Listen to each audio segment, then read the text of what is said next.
шоми 16 октябр дар Театри Давлатии Академияи опера ва балети ба номи Садриддин Айнӣ маросими бошукӯҳи тантанавии ифтитоҳи синамои ҷашнвораи якуми байналмилалии Душанбе Тоҷи Сомон дуир гардид.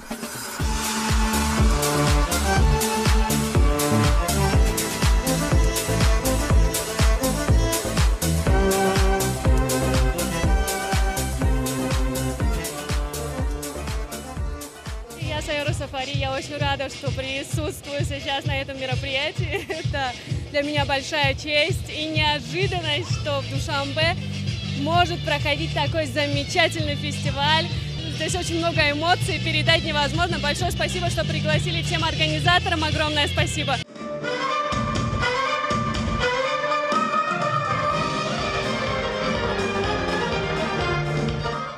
дар он муовини сарвазири мамлакат Матлубахон Сатурён, роҳбарияти Вазорати фарҳанги Ҷумҳурии Тоҷикистон, муассисаи давлатии Тоҷикфилм ва филмсозону мунаққидон, пажӯҳишгарони фарҳанги синамоӣ ва намояндагони санъати синамо иштирок варзиданд. таъкид шуд, ки синамои ҷашнвораи якуми байналмилалии Душанбе Тоҷи Сомон таҳти шиори таърихи рушди тоҷикон бахшида ба рӯзи кинои тоҷик дар шаҳри Душанбе дуир мегардад. иттилоъ дода шуд, ки аз давлатҳои гуногун барои иштирок дар озмунҳои ин синамои ҷашнвора зиёда аз 200 дархост ворид гардида, бештар аз 77 филмро комиссияи қабул маврид баррасӣ қарор дод. вобаста ба талаботи низомномаи синамои ҷашнвора 77 филм, 18 филми пурра ва 9 филми кӯтоҳ интихоб ва ба таваҷҷӯҳи ҳакамони байналмилалӣ пешниҳод гардид.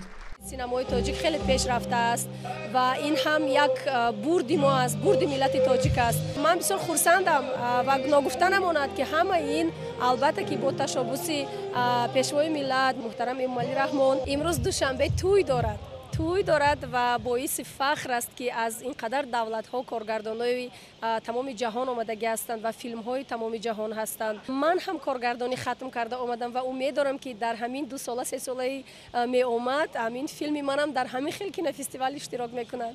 дар доираи синамои ҷашнвораи байналмилалӣ баргузории чорабиниҳои зерин: рӯзҳои кинои Федератсияи Русия дар Тоҷикистон, рӯзҳои кинои Ҷумҳурии Ӯзбекистон дар Тоҷикистон, намоиши аксҳо бахшида ба шаҳри Душанбе таҳти унвони «Шаҳри ман, хонаи ман», дарси устод ва шогирд барои омӯзандагони Мактаби синамогарони ҷавон навомӯз ба номи Муҳаббат Сатторӣ ва ҷаласаи шӯрои директорони киностудияҳои Иттиҳоди давлатҳои мустақил дар назар аст.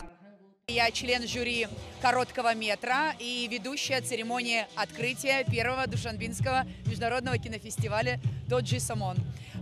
Что ожидает фестиваля? Ну, конечно, интересных киноработ, очень интересная насыщенная программа. Мы уже отсмотрели все 9 фильмов, представленных в программе короткого метра.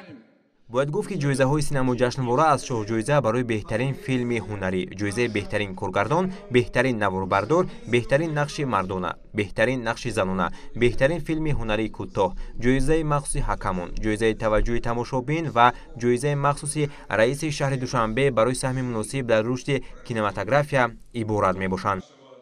Это поистине очень важное событие для республики, ну и, конечно же, для наших мэтров, которые сюда приехали. А делегация России крайне представительна. У нас здесь и представители Министерства культуры Российской Федерации, и Фонда кино, и, конечно же, знаменитые наши актеры.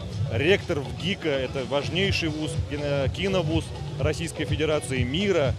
Все эти великие гости приехали сюда, чтобы почтить данное мероприятие. дар раванди ҳамоиш барномаи рангини консерти пешниҳоди аҳли толор гардонида шуд, ки хушу хотирмон буд. дар робита ба баргузории синамои ҷашнвораи байналмилалӣ бо назардошти таҷрибаи синамои ҷашнвораҳои байналмилалию минтақавӣ дар муассисаи давлатии Тоҷикфилм, комиссияи интихоби филмҳо тасдиқ ёфт, ки он дар муддати 1 моҳ филмҳои пешниҳодшуда аз давлатҳои Русия, Эрон, Покистон, Ҳиндустон, Маҷористон, Ӯзбекистон, Қазоқистон, Туркманистон, Озарбойҷон, Арманистон, Канада, Туркия, Ҷумҳурии Мардуми Чин, Беларус, Молдова, Фаронса ва Тоҷикистонро барои озмунҳои синамои ҷашнвора мавриди баррасӣ қарор дод. маросими кушодашавии ҷашнвора дар сатҳи баланд дуир гардид.